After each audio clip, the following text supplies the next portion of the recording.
Okay, good evening. Thank you. I'll try one more time. Good evening. All right. My name is John Mills. I'm with Situate's Technology Department. Along with Darlene Foley, we handle integration of technology into the classroom, but also it's really into the lives of the school and the community. So we're happy to present tonight Kristen Stone, who's an assistant DA. I've seen her speak, and she presents a lot of great information, especially as parents. We grew up in a time that was sort of a pre-digital age, and now we're trying to raise kids who are digital natives that grew up in that world. So, we have a special challenge. So I think as parents today, we have to do everything we can to learn as much and try and keep up with our kids and make sure that we're raising them to make the best possible decisions.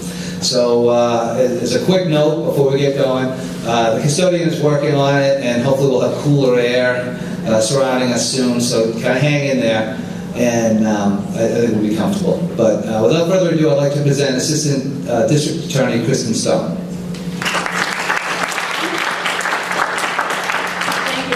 Can you hear me all right if I don't use the mic? Or is it, can you hear me in the sort of the farthest back there? Yeah? Okay. So thank you for having me here tonight. My name is Kristen Stone. I'm an assistant district attorney. I have been a prosecutor in the Plymouth County District Attorney's Office for a little over 10 years. I prosecute cases in the Brockton Superior Court, all kinds of cases, but I have a sort of a special connection with computer-related crimes. At the Brockton Superior Court, that's primarily child pornography kind of crimes. But as you can imagine, in this day and age, there is nearly a crime committed that doesn't involve some use of either social media because someone's bragging about it on social media or victimizing people through social media. And so another very important part of my job is I go out and I speak to the student groups throughout the county. And if you have a 7th grader at the gates, I would have spoken to them a month or two ago. And that presentation is very different than this presentation. This presentation is geared toward the adults. It is sort of a primer in all the kind of things that we're seeing when we prosecute cases, from how predators are victimizing children to how the kids are committing crimes or getting access to ways to do that, whether they're intentionally doing it or unintentionally doing it, and just trying to help educate you as parents as what you basically should be on the lookout for. Things that might at least draw your attention and you can pay closer attention to it, but as you can imagine, everyone has a different facility with this kind of information. I hope I'm not too basic for anyone, but it's fairly basic concepts, again, just to get you to start thinking about maybe things that raise red flags and how to pay a little closer attention. Talk about the social media kind of things that are out there, talk a little bit about cyberbullying, talk a little bit about sexting, that kind of thing, which is something that, I get phone calls and reports of all the time, and sort of what's at stake there, what's in play. So all in an attempt to keep your children safe, personally safe, and to safeguard their future. Because some of what they're doing now, if there's one thing that I can make them understand, that I like to explain to them when I speak to them, is that there is a lasting effect to this digital footprint that they put out there. It's going to be there really forever. And the consequences for so many parts of their lives are important. It's hard for them to think of that in 6th grade, but down the road, it could still be there and kind of ruin their chances of some sort of a goal that they're trying to achieve. So let's just start off. Oh, I will leave some time for questions at the end. I think it's probably best to do it at the end and not in the middle of the slide, so if you can kind of jot down what the question is or hold on to it until the end, I'd appreciate it. So I know some of you are probably younger than I am, but computers at some point in our world was this kind of boxy, ugly, old thing. Obviously, today the game is smaller, faster, lighter, more portable, more mobile, and all the different ways to access and communicate with one another, it's changing all the time. From gaming systems where I had a woman come up to me the other day and say she could hear a voice in her living room, an adult voice. And she walked in the living room and she looked at her son and said, "Who are you talking to?" It was somebody all the way across the world, because he was just on his gaming system and connected, Xbox Live probably, and connected with this person. And she, basically she's like, shut it off, So all the different ways that you can communicate, essentially, the danger-free children with strangers is out there, whether it's gaming systems or, any number of different devices that they're able to do that with. So what I feel from a parent's perspective is the more you know, knowledge is power. The more you know about, in particular, the devices that you're putting in their hands and what they can do, the better off you'll be in monitoring what they're doing with it. And I mean, I'm guilty of calling my kids over to show me how to do something, fix it. I mean, they know these things far better than most of us do, what their devices are capable of doing. Along with all the different devices or all the different, communities here, we'll talk a lot more about those. But the problem is, I think a lot of parents just get paralyzed by that. This is overwhelming. I don't understand all these apps. I don't understand how they work. I don't understand how to monitor them. And it just gets a little paralyzing. But you have to be on top of it. You have to educate yourself by whatever means you can if you really want to ensure their well-being. So not only the capabilities of the devices that you're buying them, but also the applications that they're downloading or putting on those devices. So, for instance, I picked, which is one that I find that a lot of parents feel very comfortable giving younger sort of children, is the Itouch. And the Itouch is essentially the iPhone without the phone. I mean, it has all those capabilities. So, the kids are able to do web browsing, gaming, it acts as a digital camera. In the 4th generation Itouch, they can do things like FaceTime, they can get apps. So, it's not just some means of sort of this compromise where you feel like, I don't want to give them a phone. The phone's dangerous. Or I don't want them using a data plan or something like that. The Itouch still has a lot of capabilities that the kids are using, and mostly through way of apps, to find themselves either being victimized or just communicating with other kids, even if it's in more of a, not a dangerous way. That's how they're sort of communicating, texting with their friends, not necessarily using a phone to do that. All the different communities. And as soon as you get familiar with one of them, there'll be a new one. And case in point, this one here, this Yik Yak. I did a presentation in Marshfield to the adults about a month ago. On my way to wasn't on my way. Right before I was going to the presentation, I was in the car with my daughter. She's 18, she's a senior. And she knows I go out and talk to groups, and she's like, Mom, I got one for you. She said, I saw the most disgusting thing today in school. This app called Yik Yak. And essentially, it allows you to anonymously post some sort of a comment, but the audience for that is dictated by sort of a radius of other people. So, in other words, she's sitting in class and someone anonymously had said this terribly, terribly cruel, hurtful thing about a classmate, and the kid's right in front of her. She's sitting right behind her. So the target audience is everyone that's in a certain radius. So think of how that would affect a school setting, because they're talking about one another in sort of real time. You'd be talking about what someone's wearing right then, and it's anonymous. It's a very hurtful kind of ask. And then the next morning, I woke up and Yik Yak was all over the news. Kids had used it to phone in bomb threats, and it was sort of the latest in these very hurtful ways to communicate. Ask.fm is sort of its predecessor, where you can anonymously go on and essentially you can see how it's ripe for cyberbullying. The other ones, you're probably much more familiar with: Twitter, Facebook, Snapchat. You've probably heard a little bit about. These are the icons. If you see them on your kid's device, you're going to know that they've downloaded that app, that it's there. So we'll talk more about these in further detail as we go on. I'm not going to read that to you. You can just take a glance at that, kind of numbers that are out there for the users of these different sites or apps. this one. Snapchat processes over 30 million messages per day. It's a lot. So, how do they work? They're web-driven through a computer or smartphone or a tablet device.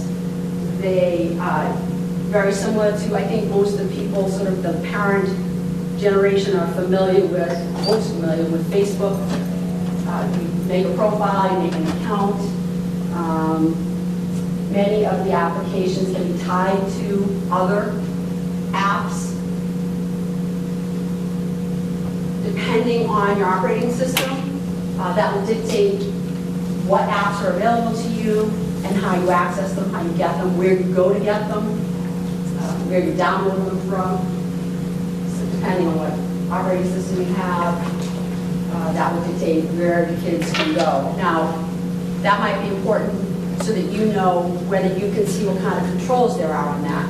If your child tries to download a certain app from the Apple iTunes, can you get a notification?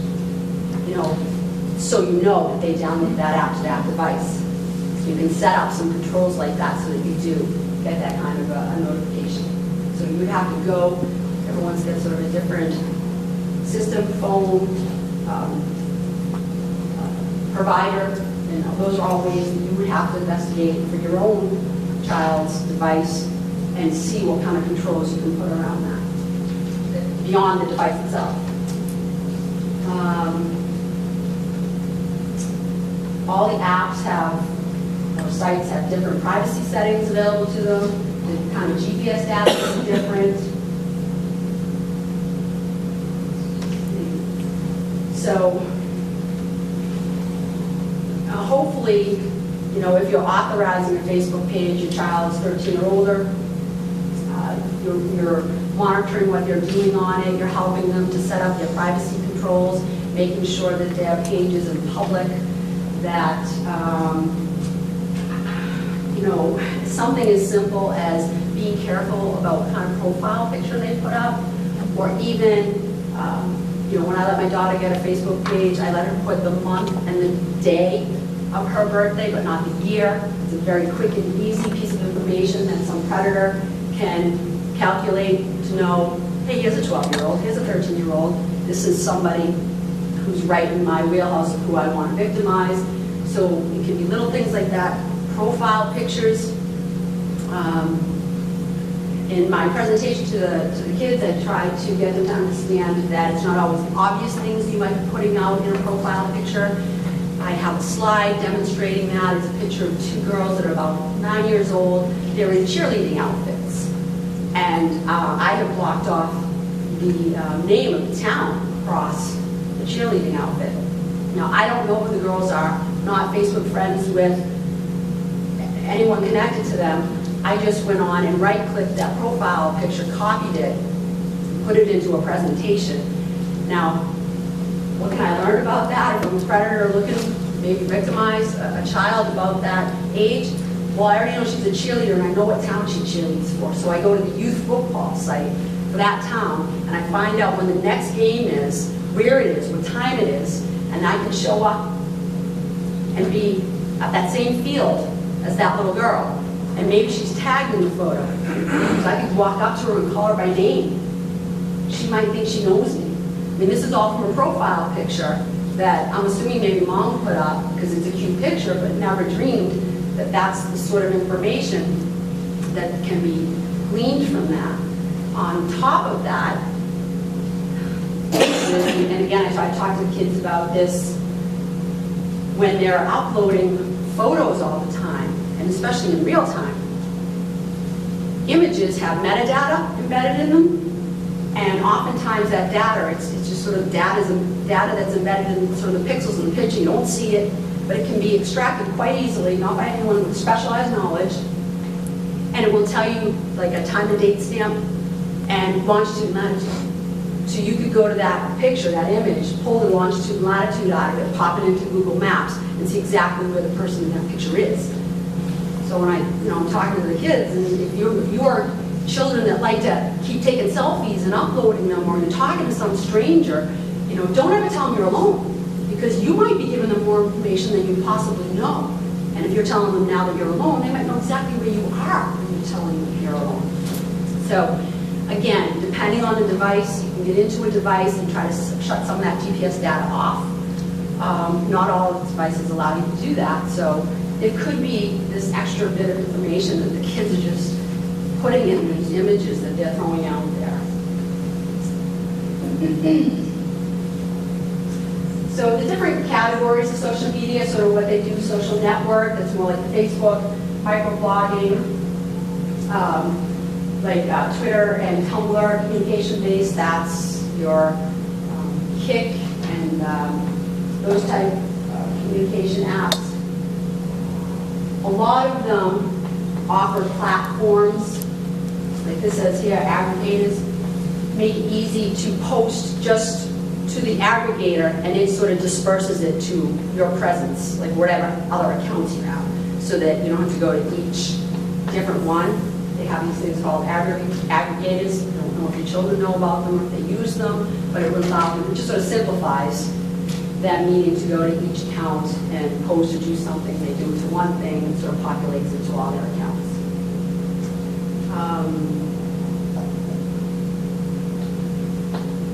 Facebook, again, probably the one I would guess that you're the most familiar with. Information that's always publicly available on Facebook, name, profile pictures and cover photos, that sort of bigger picture across the back, profile picture, gender, username, and user ID.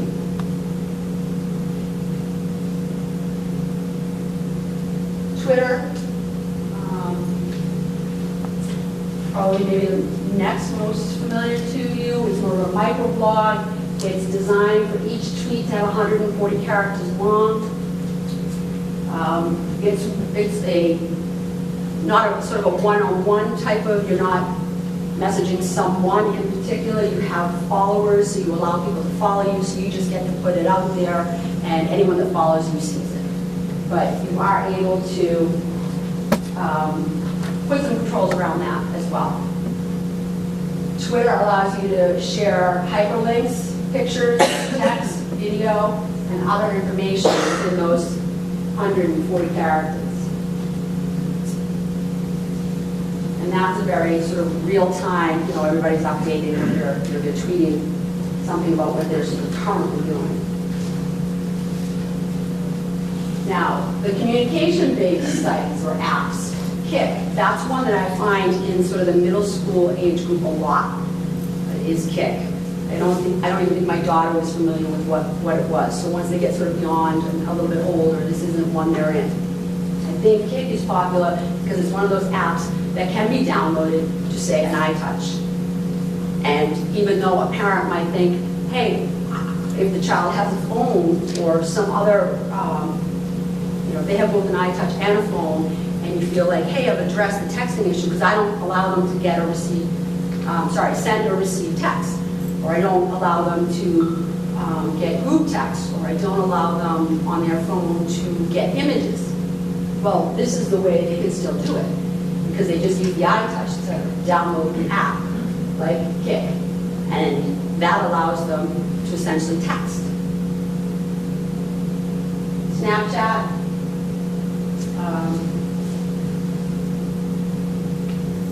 SMS is your short message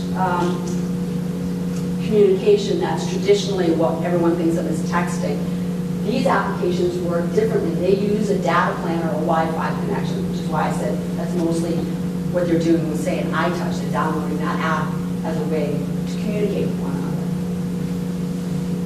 So your standard SMS, you're going from a cell phone using sort of the mobile, the cell tower means of transmission, and you're going to a receiver phone with the non-traditional, the way that the sites like Kik and Snapchat work. You've got the sender cell phone, you're allowed to send a text, a picture, a video, it goes to a server, and then goes and gets sent to the receiver cell phone or device. It says cell phone, but device.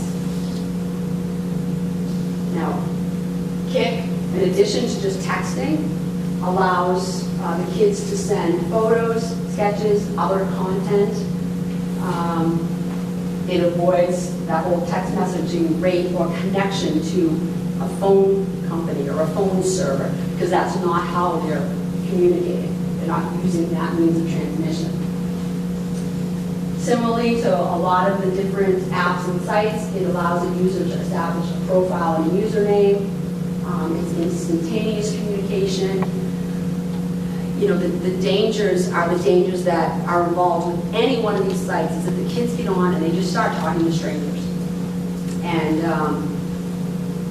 you know, the stories and the reports that I receive from the local police departments of kids, you know, 10-year-olds being encouraged to take pictures with whatever device they have and send it to some adult who's using Kik. And really, the only adult likely to be using Kik is someone that is trying to target kids, because that's what they are. You know, it's one of those sites where a number of recent cases that I've reviewed, it has been means of access for this adult to get to the child. Snapchat. So if you're familiar with this, the little ghost icon, it allows the sender to send a photo or a video that are called snaps. They can write text, they can overlay it with text. They get to set how long the receiver can see that, from 1 second to 10 seconds. And then it's gone. You know, sort of quote unquote irretrievably gone. But there is a way for the receiver to screen capture it, to sort of capture that image that is sent to them. And it notifies the person that sent it that it has been captured. And somehow that seemed comforting to the kids when I talked to them, but I essentially said, but so what? It's still, you can't control what happens with it anymore. They have captured it. Just because you know they've captured it, how does that help you? They now have it. So I think they have a misunderstanding that whatever they send, it's magic, it's gone, no one will ever be able to see what they send. It gives them sort of this false sense of bravado to send or say or put out there things that maybe they wouldn't do if they thought there was more permanence to it. So it would be good if you could educate them around that. If you know they have Snapchat, use Snapchat. Instagram basically was designed to be all about pictures and photos, a way to sort of be artsy with your pictures, to make them sepia-toned or change the way they looked, retro. But now it's interfaced with other sites that support them so that you can put short phrases around the pictures too. Instagram, you have to allow somebody access to your Instagram so that they can see what you're putting up there, much like Twitter. Photos cannot be uploaded via the computer. You can only upload the media through a mobile device, according to Instagram. But you can share both photos and videos. Supposedly, they take that metadata that we were talking about from the data of the pictures that are posted to Instagram. But they can use it to tag the location of the photos. Now, what they do with that, I don't know. So I wouldn't completely rely on the fact that it's being stripped of that data. I would still go on the premise that if you're putting up a lot of pictures, if they're, you know, of yourself or, you know, of other people in a certain location, I'd be careful about just putting them up there. Young kids. So, you know, that's a little bit of the education of a lot of what we're seeing, what the kids are using. Why do they need to be careful? I do talk to the kids about this, and if there's one thing that I hope that they remember is that it never goes away. There's a real, you know, concern for their digital footprint. What are they leaving on or in cyberspace about themselves? So their own personal safety, we want them to stay safe. But then you get into sort of their future. And a lot of times the kids are putting things out there about themselves that are able to be retrieved and they want to play athletics in high school, and something they put out there, whether they're in the wrong place and they post a picture of it, and there's things around them that either indicate they're at a party or someplace where they're not supposed to be, a fight, something that gets put out there, and they're in it, or they get tagged and seen. It can affect their chances of remaining on sports teams, any kind of club eligibility, honors programs, National Honor Society. They're looking at what is out there about this child and what they've been involved with. Same thing with college. Colleges want access to whatever accounts kids might have. Accept us. If you have a Facebook page, we want you to accept us, our friend request, because we want to see what's on your page. We want to see what photos are on there. We want to see what kind of posts are being put up there, what you're allowing to stay up there.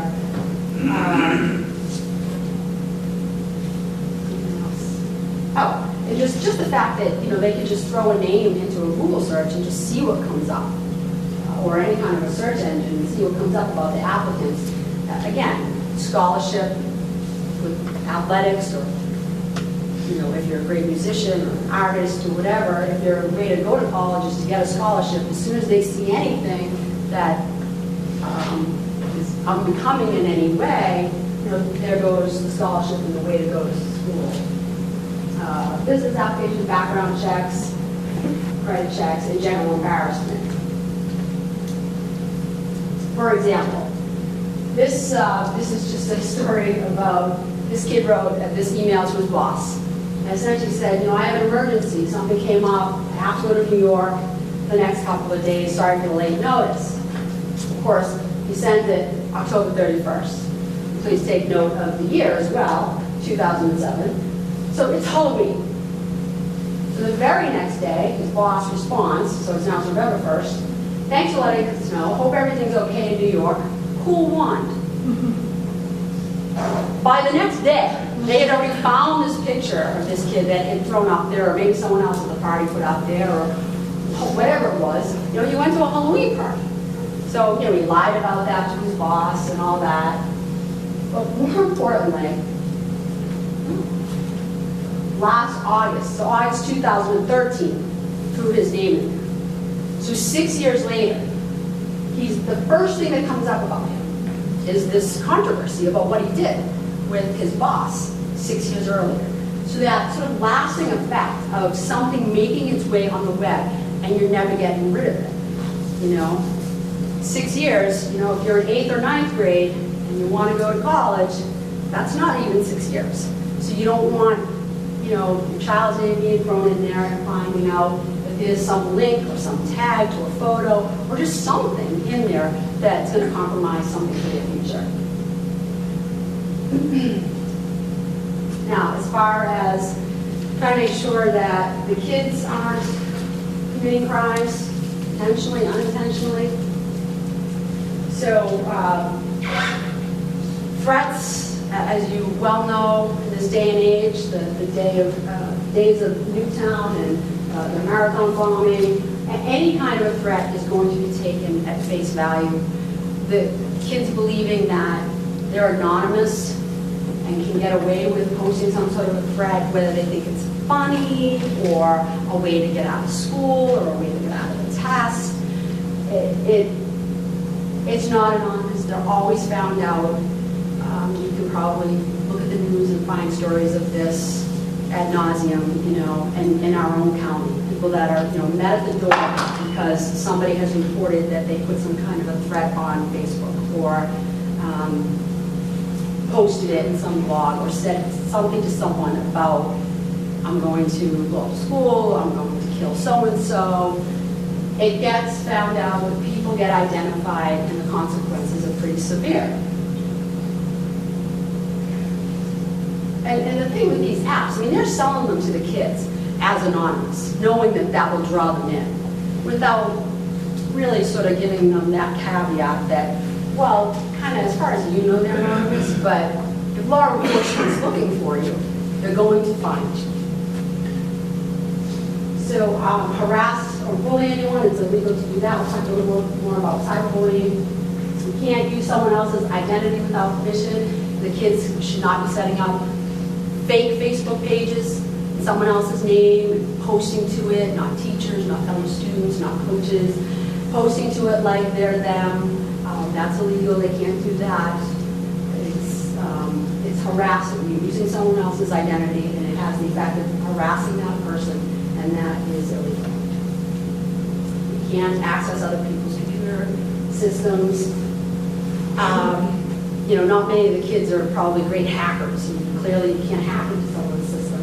But something maybe more along the lines of what they might do is use somebody's account password or the device password to get into an account or a device, that they know. So, I don't know, ex-boyfriend knows former girlfriend's account passwords, and he goes into them and starts messing around, posting, or getting into the device and texting or sending things as if they're from her. Just because he knows the password, he knows he's not supposed to be in that account or that device anymore. That's against the law. Send inappropriate photos to other kids. It talks more about that too. And secretly record other people. I don't know if you saw the news not so long ago where the SJC in their great wisdom said upskirting was not a behavior that violated the sort of language of the statute involved. They quickly fixed it, but you can't secretly record other people, particularly sort of their private areas. So a little bit about bullying in the schools. The law that was passed almost 4 years ago is actually an education law. Because Chapter 71 is an education chapter in the national laws. So the bullying law, as it's commonly called, actually is a law primarily designed about school reporting and the school's obligation to report. The district attorney's office is not an enforcement agency for that. If you have some gripe with a report you made to the school that you feel didn't come out the way you want, we don't enforce that. What we use is a law that has always been in effect. Back up 1 second. Cyberbullying, quickly, just as it sounds, just bullying using any kind of a digital communication technology. That's also defined in the law. What has changed, what has brought this to the forefront is basically, the 24/7 aspect of being able to bully someone. It's not just something that's happening in the school, on the playground, on a field. It's that ability to have access to that victim 24/7 by blogging or saying these terribly cruel things. And also that, again, that bravado that kids feel they can say because they're doing it anonymously. They won't be found out. I can just say this terribly mean thing because no one will know I said it. And in addition, I don't really have to say it to the person's face. So I don't have to see sort of the fallout from saying a really cruel, mean thing to somebody to their face. I can just do it behind some sort of screen, maybe. So the school definitely has their responsibilities around instruction, plans to address bullying prevention, and reporting. What we have always used, the law we have always used and continue to use because nothing changed in that respect, to prosecute behavior that people typically consider to be bullying is this, criminal harassment. Now, the way that it can be slightly different than how the school would look at bullying is that for this law to apply, it's really a one-on-one. So a bully has to be directing his or her behavior toward one victim, and that behavior, to be a pattern, it's a very convoluted statute, has to be 3 events. That's what pattern is defined as. So it's one bully doing at least 3 things toward one victim that causes that victim to suffer emotional distress. That we could charge as criminal harassment. So it might be different than the schools being able to sort of say, well, this girl had this part in it, and this girl had this part in it, and this girl, and we can kind of combine them all and say that they bullied that girl. Criminal harassment has that one-to-one sort of connection in order for someone to be charged with that. And that's not to say that if someone's doing something less than the pattern for criminal harassment, less than 3 sort of discrete things, that they can't separately be considered some crime. I mean, if some kid walks up and just threatens another kid, that's a threat. But if he threatens them and then pushes them and then, writes something, posts to Facebook or something, and those three things cause that victim to suffer emotional distress, then that's potentially a charge of criminal harassment. So I just like to explain sort of the difference, because I think the perception was that the bullying law sort of allowed us to go out and charge someone with bullying. But we have to sort of use the statute that we've always used for that behavior. Sexting. I get many, many calls during the week from all the different police departments throughout the county about this kind of behavior. And I will give you sort of the typical scenario that I hear. And it involves a young girl who takes a picture of herself, a selfie, and she's not wearing clothes. She's either, it's either a top shot, bottom shot, a full shot, whatever. And she's under 18. And she sends it to her boyfriend. She either texts it to him, emails it to him. She sends it to her boyfriend.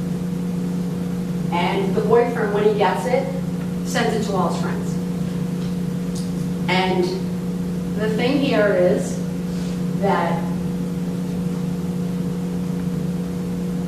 there are very, very serious laws involved in the behavior that they're engaging in. And they revolve around child pornography. If you're under 18 and you are naked or in some sort of sexual act, conduct, that's child pornography. When you send it, it's dissemination of child pornography. So, in some respects, the laws haven't quite caught up with the impulsive behavior of the kids and the devices that they're using and what you're capable of doing. So,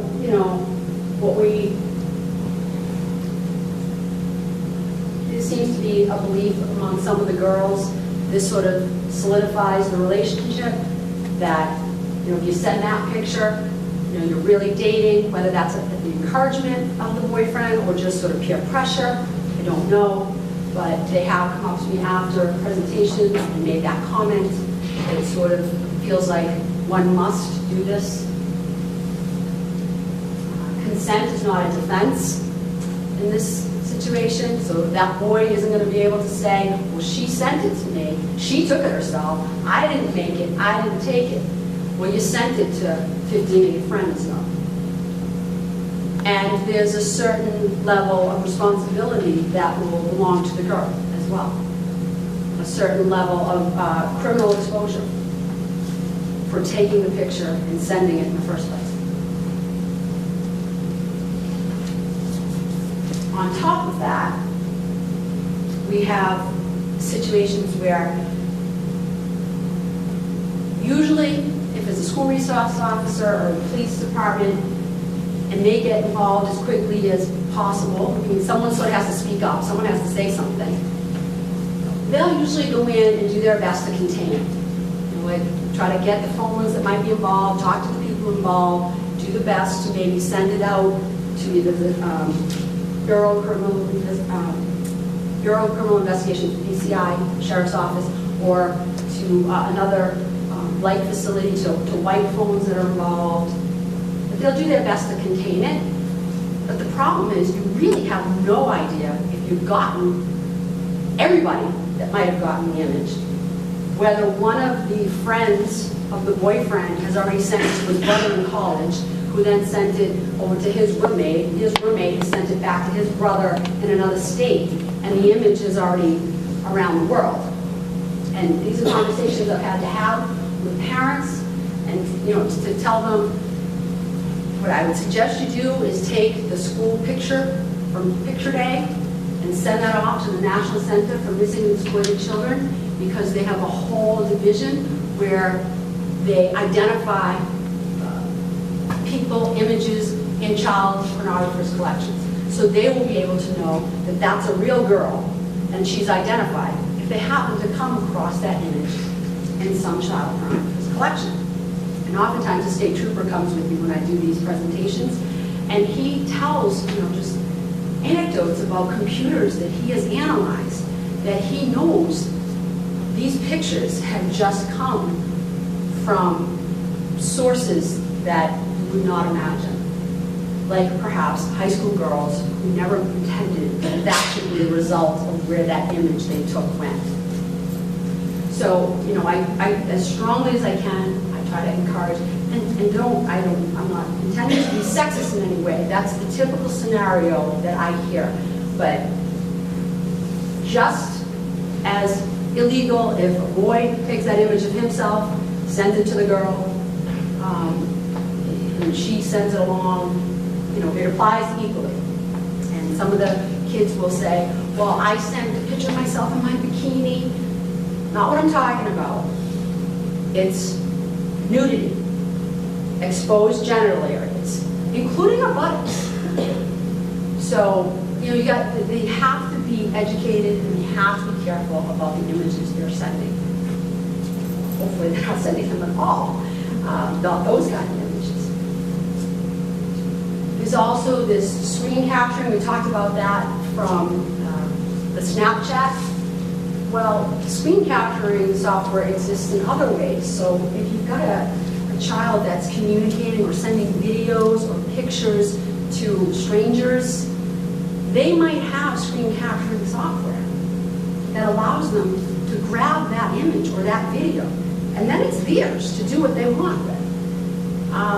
And that comes from a real scenario as well, where this 12-year-old boy was down on his game system, had a webcam, and dropped his drawers and started broadcasting that image out to someone he thought was a 13-year-old in Canada, and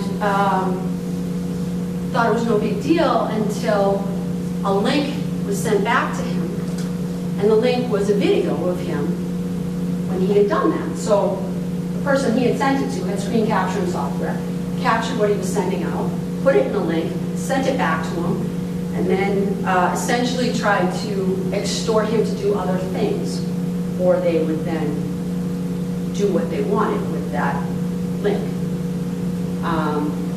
Which, is kind of coining the phrase here, sextortion. Same thing if that girlfriend sends the image to her boyfriend, and then they break up, and he still has the image. And he starts using it to his advantage. Either go back out with me, or I'll send this to your father. And he did. So you don't want them creating that image, sending that image, putting that image out there. Beyond the legalities of it, it's just an image that no one can guarantee has been contained. And again, just serious statutes. There's sex offender statutes, registering as a sex offender. Dissemination carries a 10-year minimum mandatory sentence. You have seniors, people that would be not juveniles, but adults, and they're caught up in this behavior. That is really serious penalties to be staring down. It's the same in the juvenile court. They're going to be incredibly serious charges for them to be charged with. They'll certainly be on a juvenile record. When people who are PORI authorized look at records, we see juvenile records. So that entry will still be there, and whatever the outcome of that case will be. So it's just not, the kind of serious statutes that you want the kids messing around with in any way, shape, or form. So, what if your child is the one that got the image and they didn't want it? What are they supposed to do? Why should it be their fault? Well, try to encourage, and I do, this slide, is one I talk to about with the kids.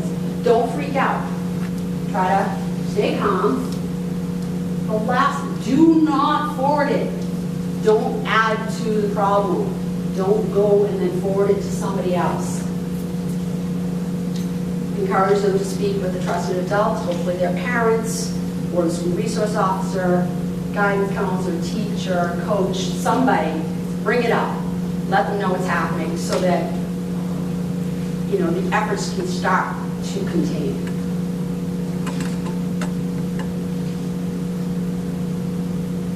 All right, what if you are someone who's really good about looking at your kids' devices and feel like you're very good about monitoring what they're doing?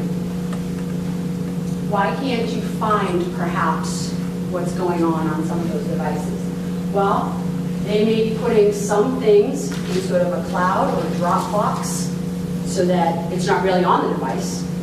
It's stored and held somewhere else. They could have, for instance, a Facebook page that you are accepted as a friend, but maybe they have a shadow page. Maybe there's the page that they don't let you see, but all their friends know they have. They can do things like inserting folders into subfolders so that what you see looks like, oh, homework. But there's another folder in the homework that they know you're not going to go through because, oh, it's homework, good. But there's another folder on that device with other things in there that they don't want you to see. And they're nesting it or stacking it, mislabeling it, just calling it something different. There are things marketed app blocker. So on iPhone, you can have something called an app blocker that the child would have the password to, and it hides all the apps, so you don't see them. And until they unlock it, then all the apps spring up. So just ways that if they're trying to, they could be hiding some of what they're doing. Vault hide, another type of password protected folder that only shows when you enter the password. That's typically on an Android device. So what's one to do? Just some suggestions. Keep the device in a common area, a common room. I think the worst thing, and most of the trouble that I either read about in reports or hear about, is kids that are allowed to take their devices to bed. They're in their rooms late at night, or they have that device nearby, and honestly, nothing good's going to happen. So, you know, kiss goodnight, and the device is down on the kitchen counter. It just shouldn't be allowed to go in someplace like their room at night. You can, if you're actually talking about a computer or some device where you can check the history, the cookies, where you can be an administrator on it, you can be the only one to set passwords or change passwords, notifications. Like I said, if they buy a certain app from a certain app store, you can get notifications letting you know that, some sort of email or text notification to your device that lets you know that that was just downloaded to the other device. Know your child. I mean, you can be as spy-like as you want. You can make keystroke software and see exactly what they're doing on a computer. Encourage them or make them share their passwords with you. Just watch them. They're constantly on it. I know something was mentioned to me earlier today where you can sort of block any communications from certain devices, helpful around homework times. So you can block any feeds or notifications or things like that from 5 to 8 from any of the accounts, so that that's the time that they're trying to do their homework, but you don't want them constantly looking at the device because knowing that someone's trying to reach out to them, so you can kind of block that. I know that on that Yik Yak, one of the ways that they went about controlling that was that Yik Yak, I guess to some degree to their credit, when they learned that in the high schools and the middle schools, the cyberbullying took off like that, they did something called geofencing, where they got the GPS coordinates of middle schools and high schools, and they made it so that when you were in those areas, the app would not function. It's helpful, but the kids are still going to be at home, or as soon as they're beyond sort of that boundary, they're still going to have it. But at least as far as being right in the school and accessing, because as my daughter first told me, that's where she was. She was sitting in the high school when, they started going crazy with this yik yak at her high school. So at least while they're in the actual location of the school, they won't be able to actually, the app won't work for them. Again, just know what kind of technology or what capability the device that you've given them have. Does it have a webcam? Can they take images? Can they send images? Does there wireless capability? Does it have a data plan? Can you set levels on how much data so you can kind of monitor what they're doing in that way? Reach out to your servers for parental controls as well. The trooper that often comes with me said he's seeing a real spike, this was here, in reports that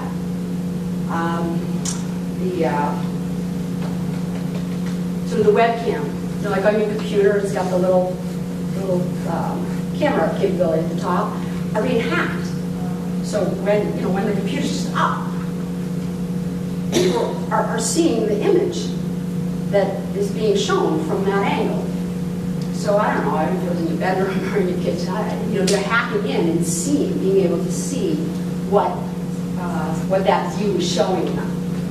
He seems to feel like that's sort of the latest, to whether people are just being voyeuristic, whether they're trying to gather as they went home, whether they're trying to pick up sort of sensitive information, sort of identifying kind of information.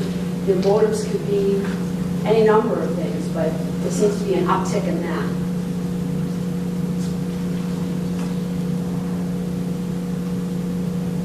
You can affect on iOS devices the ability to download apps to the device. You can set ratings on what app ratings you'll allow to be downloaded to the device. If your child's being victimized, if they're being bullied, encourage them to unplug. Don't let them just put themselves in the middle of that, reading what might be being said, or what might be posted or put out there or texted. Just have them, take a breather, take a break, put that down, unplug. Short-term solutions, if someone's, accessing accounts or doing any kind of things like that, changing passwords, changing screen names. Can't encourage you enough to make sure your children aren't speaking to strangers or in any kind of anonymous chat rooms or pretending that they're older. That's another thing. Some of the cases that I hear coming up from the departments come about because the child is pretending that they're older, they're in an over 18 kind of a chat room or place, but they really are only 12, 13 years old. Do I have just one slide? Of course.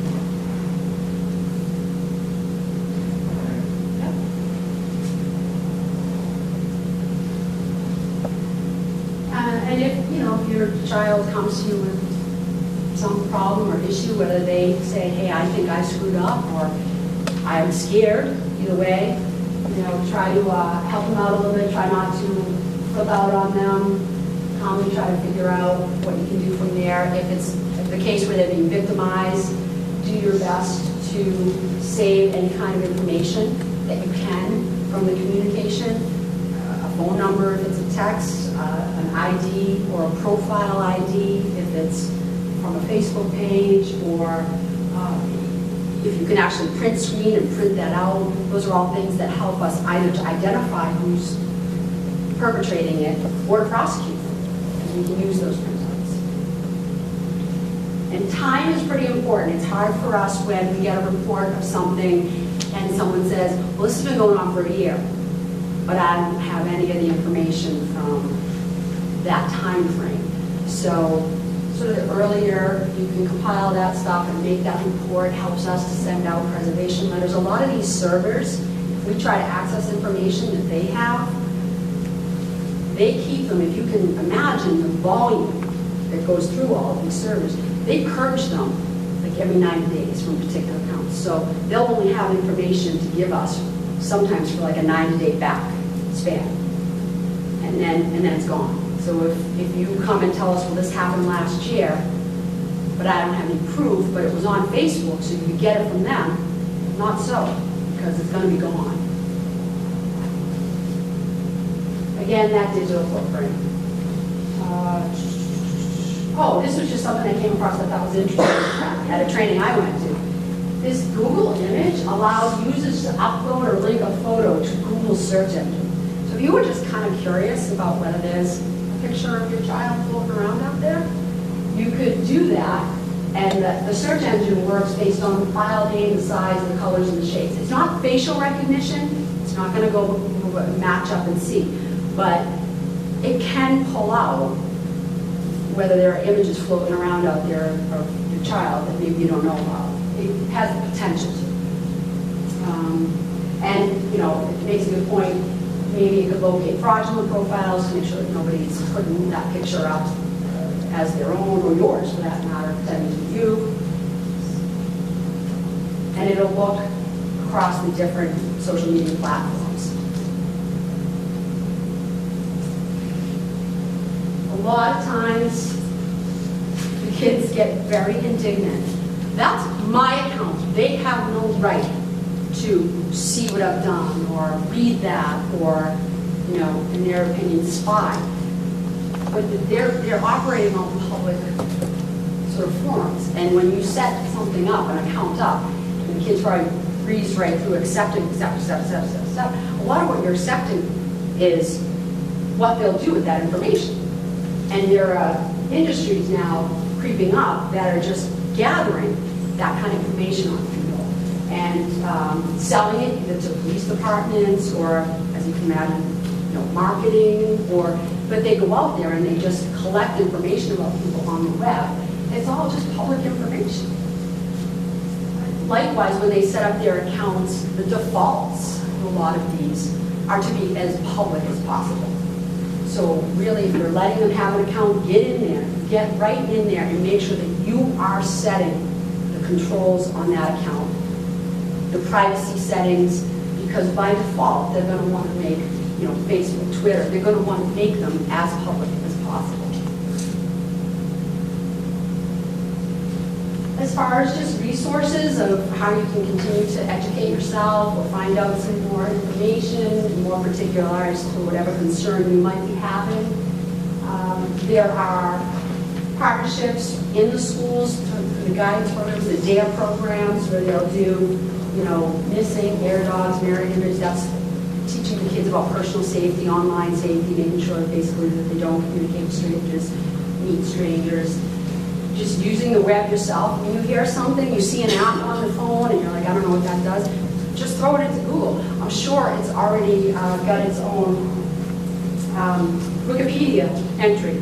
I mean, for lack of anything else, it'll give you something about what it does, and a little information about whatever that is. But just throw it in there. You'll get some education or a link to someplace to find out more about whatever you want.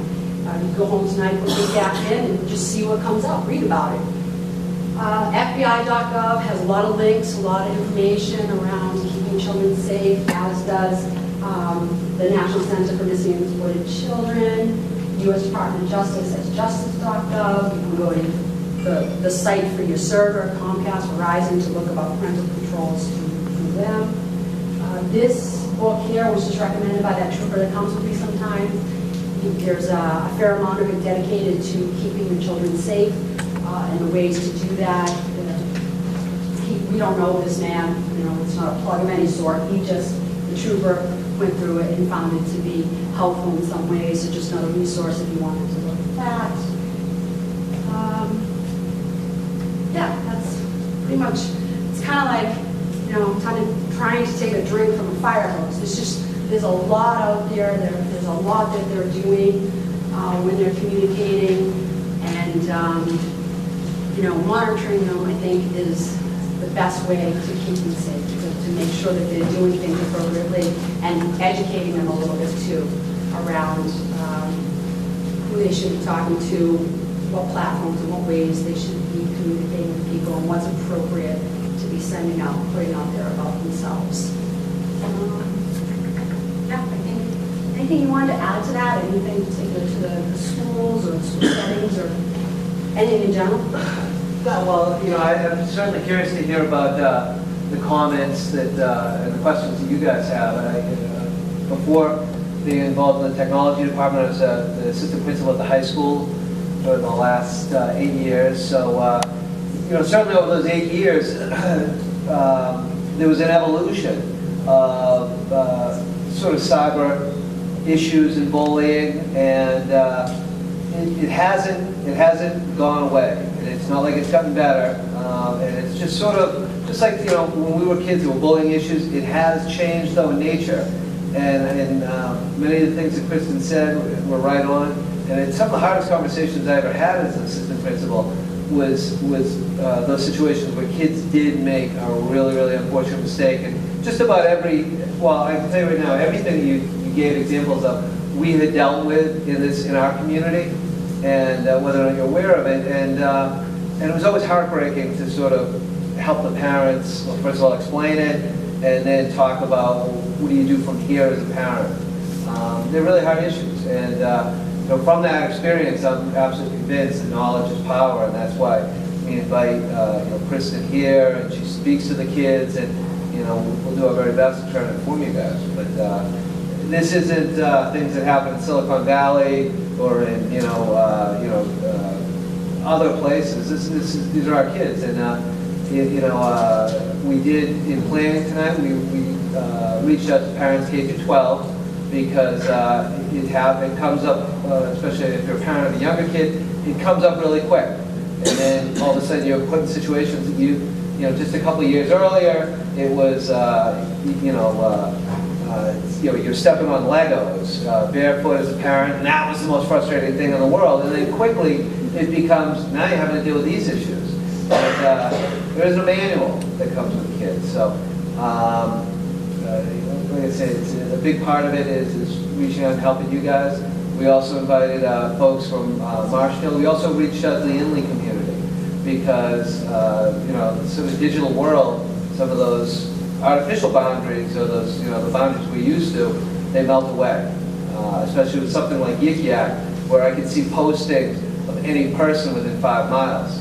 And, it doesn't matter what school you go to, I could read it. And the last thing before I open up to questions, when I saw Kristen speak, it was the first week in March. And she had mentioned that she told us a story about Yik Yak. I went home that night and I looked it up online, and it was a company out of Atlanta. There were 2 guys that went to Furman College in South Carolina, had this great idea of a social media sort of microblogging site. They started up in the middle of February. 2 weeks later, it was an issue that Kristen had talked about because places like Chicago had to deal with it in their schools. In Alabama, a young man threatened to kill somebody using Yik Yak, and the police were able to trace it back. That night, I downloaded the app, and almost like a Geiger counter, I walked around and nope. And then the next day in school, well, here in Gates, nope, there's no activity, no beeps. And I told the assistant principals at the high school and middle school, just keep an eye out for the little yak symbol. And sort of, I deleted the app because I didn't want my kids to find it or go, hey, what is this? And about 2.5 weeks later, it came here. And we did have an issue for a couple days with kids posting very, very negative, very inappropriate things. Principal Wargo at the high school did reach out to the high school parent community via email to inform them. As I was researching it in those just couple weeks, there have been issues like in Marblehead, Massachusetts. A young man had posted a bomb threat on Yik Yak. He was caught. Wellesley, Melrose. It was almost like a map, almost like the Black Plague, and you could see it kind of getting close to the Situate. And we had our couple days of it. Some of our high school parents reacted by going online and voting down the negative comments. Some of our teachers went on and just to post positive things. And within about 36 hours, the kids were posting, this isn't fun anymore. And it's kind of died out. And the Geofence story, the company said they will do it for every middle and high school. They're still working through it. When it hit here, we weren't protected by the geofence. We contacted the company right away and didn't hear back from them. So knowing that they had just been funded, it was a startup, we contacted their venture capital firm, the institution that gave them the money. And within 11 minutes, we got an email back from the company saying, "Oh, geofence is all set." So right now, for the Situate families, the geofence is set up.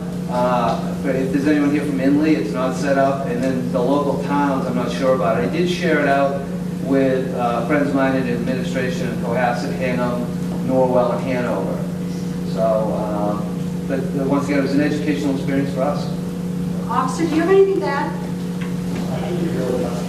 Okay.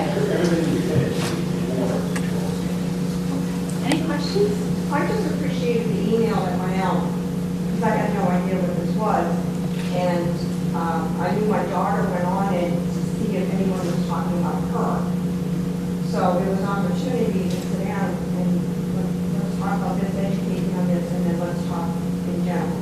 So that was great communication, came out real fast.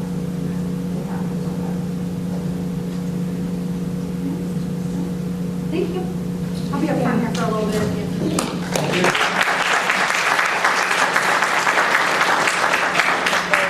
Thank you for coming out tonight. If you do have a chance to offer feedback in that website that we gave you, there is an opportunity for you to ask or tell us what else you'd like us to present about, or what more information that you like and how you like it. So thank you very much. We continue working with you to raise our kids. Thank you.